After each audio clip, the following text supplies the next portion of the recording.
Hey all, this is Reddit Oscar. I've been seeing a lot of Nintendo Switch 2 hype. The system's appearance and the logo have been leaked, and I think we even have information on its specs. And these leaks seem credible, so my timeline is just filled with Nintendo Switch 2 hype. People are acting and speculating that it'll be revealed soon. Maybe as a result of the leaks, Nintendo pushes forward their announcement as early as the first week of January. I don't know if any of that is accurate, but all the news surrounding the Switch 2 has made me hyped enough to want to push out this video, which is a Nintendo Switch 2 wishlist, things I'd like to see on release, or at least soon after. I don't think there'll be much on this list. There's only 3 or 4 Nintendo-controlled series that I really care about. So we won't just talk about what I want, we'll talk about how I want it. And I'll probably complain about other related things while I'm at it. Before we talk about any games, I guess let's talk about the console itself. Some of the leaks I've seen have talked about the Switch 2 being able to go to 4K resolution in docked mode. I don't know how true that's going to be across the board. I doubt all of their games are going to be able to do a stable 4K resolution. But for me, the important part of this isn't the 4K. It's the fact that they can do 4K in some games. The problem with the Switch has always been its power, its performance, its resolution. I'm a simple fellow. I don't need more than 1080p and 60 frames per second. That's all I care about. I don't need a single pixel more or a single frame more, as long as those frames and pixels are stable. So long as you don't cheat me. You know, I'm reminded of an early cutscene in Witcher 3. There's a fort commander that requires grain by a nearby conquered village, and he's being very nice about it. He's like, bring me what you can, bring me what you're able to. He's being very magnanimous and understanding. But then the villager takes advantage of his niceness and gives him rotten grain. And so the commander has the villager punished, he's whipped. That's the situation I find myself in right now. I am an understanding and benevolent fella when it comes to performance. I've always defended the Switch, it's a hybrid model. And given the constraints that it was working with, the games on it look very nice. But we don't live in that world anymore. That was 8 years ago. Now, I'm still understanding, but my standards are higher. I absolutely need 1080p with an unflinching 60 frames per second minimum. If that's also the maximum, then fine. If that's the best you can do, that's okay. The thing is, Nintendo Switch games actually can look very nice when they're not on the Nintendo Switch. For my latest video, I was playing Breath of the Wild on emulator, and I ran that thing at 2K resolution. I made it 60 frames per second. And it's so nice looking. It's so good. And it's always this way. Nintendo games always have a phenomenal art style. They just don't always have the power to look their best. And so that's the problem I'm hoping Switch 2 can rectify. Supposedly, it has the power of a PlayStation 4 Pro. And if that's true, then they have no excuse. They absolutely can make all of these games look much nicer. Switch games are also going to be backwards compatible for Switch 2, that's confirmed. So I'm hoping that we can make use of all that extra power to make the existing games look nicer. If it actually can run things at 4K, then the regular Switch games are the best candidates for that feature, since they're already optimized to run on a much weaker console. Now let's talk about the games. Metroid Prime 4. Metroid Prime 4 is already announced as a Switch title. I am hoping that there will be a dual release for Nintendo Switch 2. Maybe even a launch title like Breath of the Wild. Now, I'm actually pretty worried about Metroid Prime 4. I'm worried I might not like it very much. And that's because I really dislike Metroid Prime 3.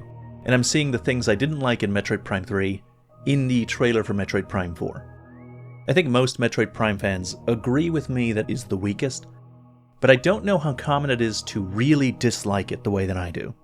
And the reason I dislike it is because of the big focus it has on the Federation and the Space Pirates and the war that they're fighting. What I like about the Metroid games is the feeling of solitude that comes when you land on a foreign, hostile alien planet.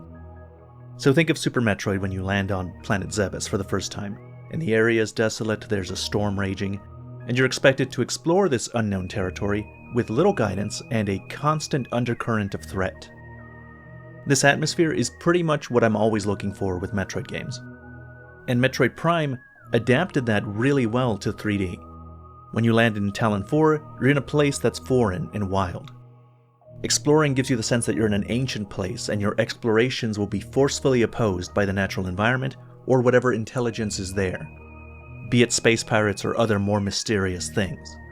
It needs to have the right quiet mood. One of my favorite parts in Metroid Prime 2, when you're looking for the Federation ship that crash landed here, and you find corpses of the Federation Marines, several of them, and you can scan them to read their logs. And those logs tell you about their final moments, their relationships to other Marines, their thoughts on the situation before they died, or even foreshadowing things that happen later. It sets the right atmosphere. And it's very different than what 3 was going for, where there was like, oh my god, we're in a giant battle, look at that Marine, he just exploded. And I know that Metroid Prime 3 also has those parts where you're just exploring a planet. I know that.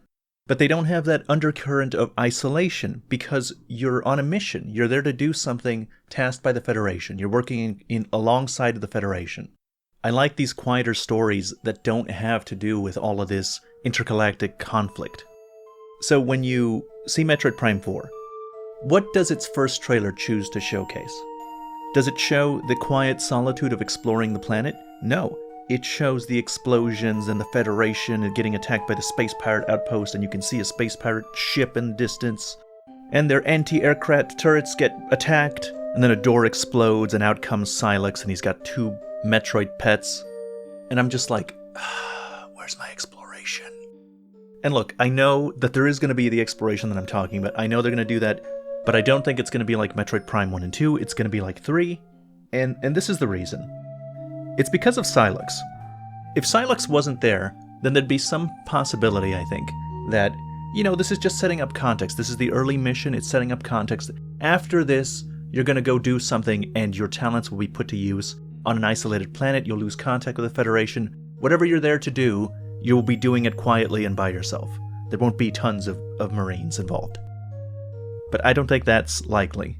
Silex kind of changes things. It's weird that they're putting so much emphasis on Silex, because I had to go look up who he was. He's not in Metroid Prime 1 or 2. He's not in, any of the other significant Metroid games. He's from Metroid Prime Hunters and Federation Force, games that nobody has played. But his backstory is that he's mysterious. His equipment, though, seems to be like Federation prototypes. And he also hates the Federation. That's his whole thing.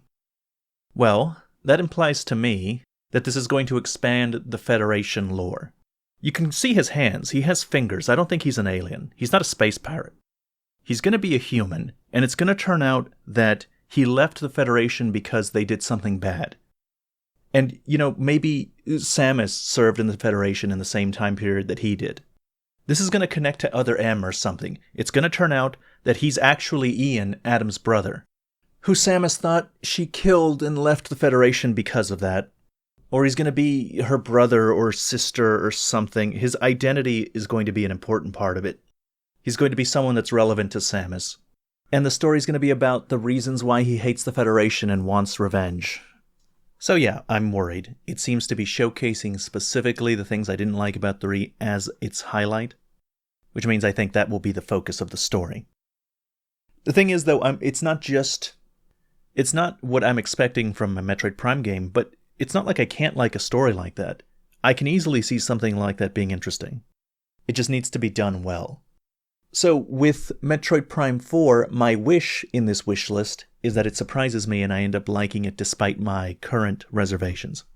I'm very open to it. I hope I'm proven wrong. Next on my list is Zelda, Wind Waker, and Zelda Twilight Princess HD. There have been rumors about this for a while, pretty credible rumors, that Nintendo has finished these games a long time ago, they just haven't released them. That they're just waiting for the right opportunity. I think that's probably true, and this is the opportunity. Like, it's time. You need to hand those over. The Twilight Princess one can come as is. I don't have anything specific to request for that. But for the Wind Waker one, I hope that they decide to make it look more like the GameCube one. In my opinion, the Wind Waker HD doesn't look good. It has this intense lighting that's just beating down on the character at all times, on every island, just everywhere. And the colors are wrong.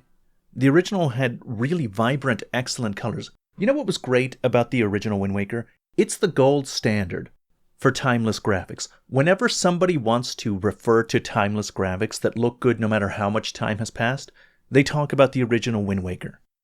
That's a game whose art style does not age, and you could release it today with a better resolution, and it would still look phenomenal. It's still one of the best looking Zelda games. The HD version changes that. The colors are less vibrant. The light intensity is too much. Everything is blurry in the distance. I was really pleased to find out that this was a pretty popular opinion, that a lot of people prefer the older art style like I do.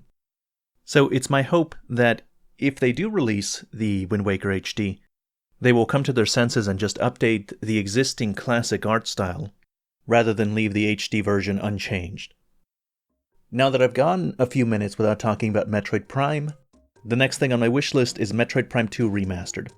Before Metroid Prime Remastered came out, there was a rumor that it would be remastered and that it would come out, and that they had Metroid Prime 2 and 3 also in the works, but that Metroid Prime 2 and 3 would just be HD ports. They wouldn't be a remaster in the quality of the first one.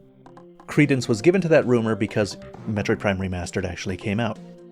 Then Jeff Grubb, a leaker who's gotten things right in the past, said that Metroid Prime 2 Remastered would probably come out relatively soon and that it would just be an HD port.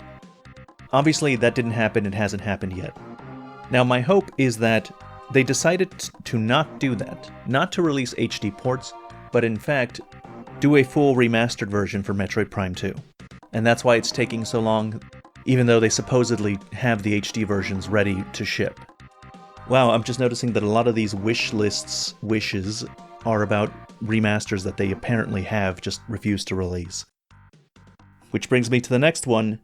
They apparently have a Fire Emblem 4 remake already in the works and just haven't released it as well. I don't know if this one's true, but a lot of people seem to believe it. I like Fire Emblem. I didn't play that one, but I did play Fire Emblem Shadows of Valentia, which is a remake I think that's going to be in a similar style to 4 if it's real. And whether it's real or not, the final wish on this wish list is also Fire Emblem related. I would like a new Fire Emblem game, please. It has been a while. The last Fire Emblem game that I liked was Three Houses, and I really can't think of a better launch title for Switch 2 than that. Would really like a new and ambitious, large Fire Emblem game. And I think that's it. Tell me in the comments section if there are Switch games that you think will come out that you're looking forward to. That's the end of this video. As always, thank you very much for watching.